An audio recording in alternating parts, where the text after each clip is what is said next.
네, 월간 유의죠. 이번 달 주제는 동물권입니다. 반려동물을 키우는 가구가 전체의 15%, 인구로는 1,400만 명을 넘어서면서 동물의 권리에 대한 관심도 높아지고 있습니다.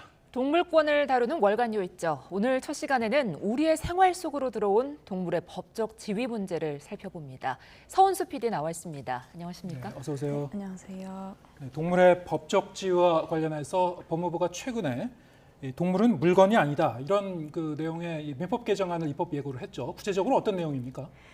네, 많은 분이 동물은 당연히 물건이 아니라고 생각하시겠지만 현행법상 동물의 법적 지위는 물건입니다. 동물의 지위를 법에서 따로 규정하지 않아 물건으로 취급해온 건데요.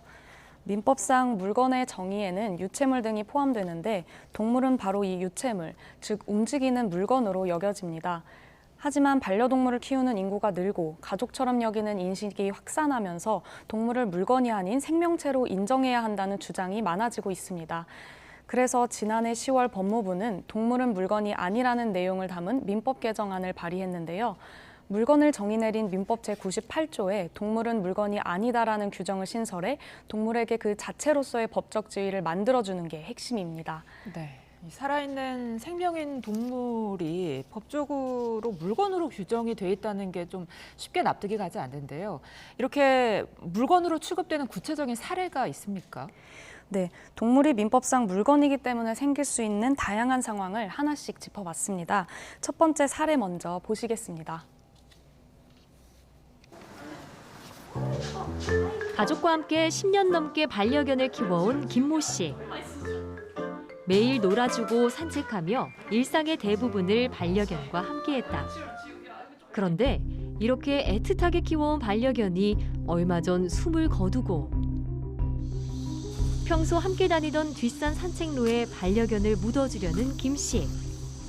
이때 지나가던 행인이 김 씨를 발견하는데 여기서 묻으시면 안 돼요. 죽은 반려견. 뒷산에 매장하면 안 될까? 현행법상 불법입니다. 폐기물관리법상 동물의 사체는 생활 폐기물로 분류가 되고요. 동물병원에서 죽은 경우에는 의료 폐기물로 분류되고 있습니다. 그래서 이를 임의로 매장하거나 화장하거나 버리거나 하면 폐기물관리법에 따라 처벌될 수 있습니다.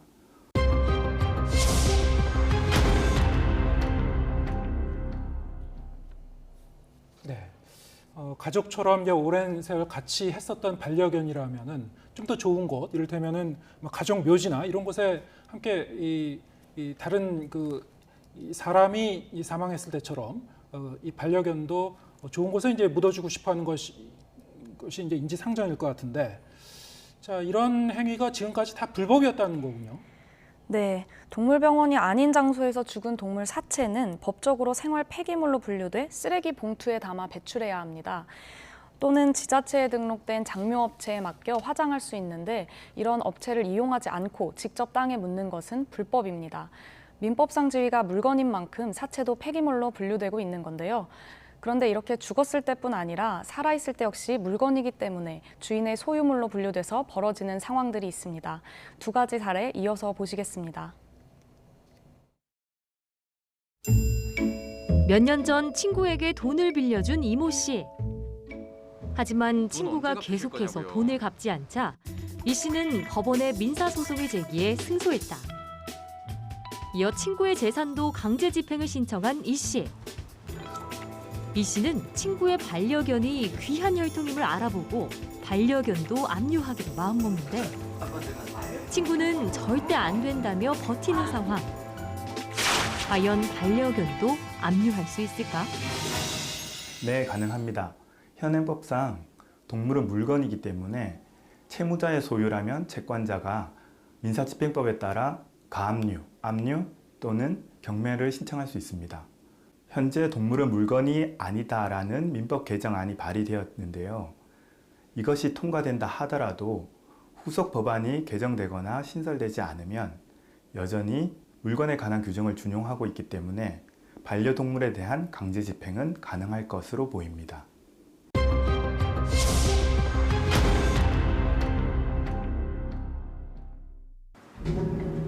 평소 반려견을 화풀이 대상으로 삼아온 박모 씨. 그날도 산책을 시켜준다는 핑계로 반려견을 밖으로 데리고 나갔는데 박 씨는 목줄을 잡고 빙빙 돌리는 등 어김없이 반려견을 학대했다. 이 장면을 본 행인이 박 씨를 경찰에 신고해 결국 벌금 100만 원까지 선고받았다. 예, 여기 반려견은 동물보호센터로 옮겨져 새 주인을 찾나 했지만 박 씨는 반려견을 돌려받으려고 하는데 동물 학대로 처벌받은 박 씨. 반려견을 돌려받을 수 있을까? 가능합니다. 현행법상 이를 막을 방법은 없습니다. 학대받은 동물이 발견되면 지방자치단체는 그 동물을 구조하여 치료 및 보호 조치를 하여야 하고 동물 소유자로부터 그 동물을 격리시켜야 합니다. 하지만 보호기간이 지나고 나면 동물 소유자는 보호비용을 부담하고 그 동물의 반환을 요구할 수 있고요. 지방자치단체는 그 학대자가 다시 학대할 것으로 아무리 의심된다 하더라도 이를 막을 방법은 없습니다.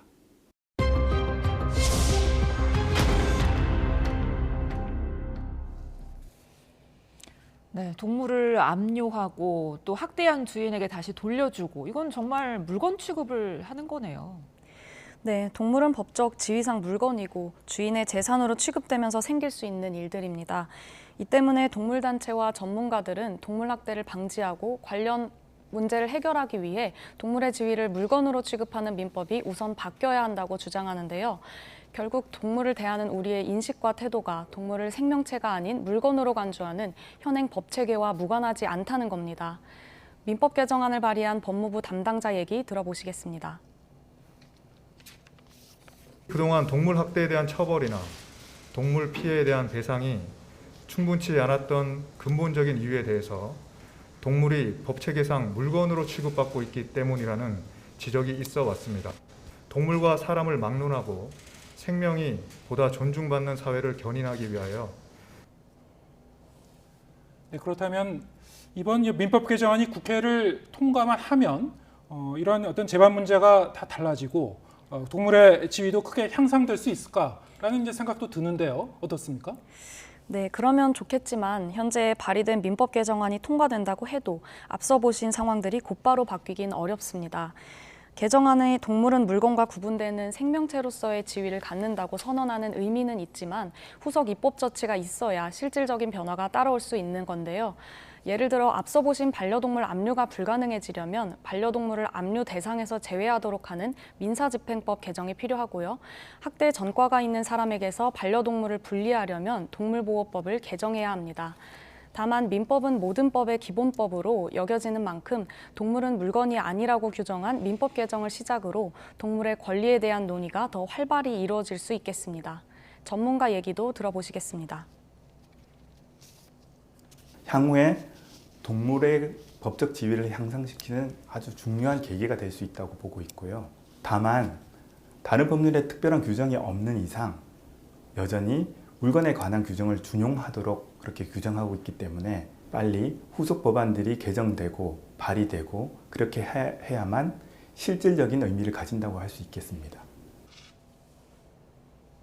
네, 바뀐 사회 인식에 맞춰서 동물에게 어떤 권리를 보장하고 또 어떤 지위를 보장할 수 있는지 우리 사회가 좀 논의를 해 나가야 할 시점인 것 같습니다. 월간 유일죠. 다음 시간에는 어떤 내용 다룹니까? 네, 다음 시간에는 찬반 논란이 뜨거운 반려동물 보유세 이슈를 다룹니다. 저희 제작진이 반려동물을 키우는 시민과 키우지 않는 시민들을 만나서 보유세로 적정한 금액과 예상되는 효과에 대한 생각을 직접 들어봤습니다. 네. 네.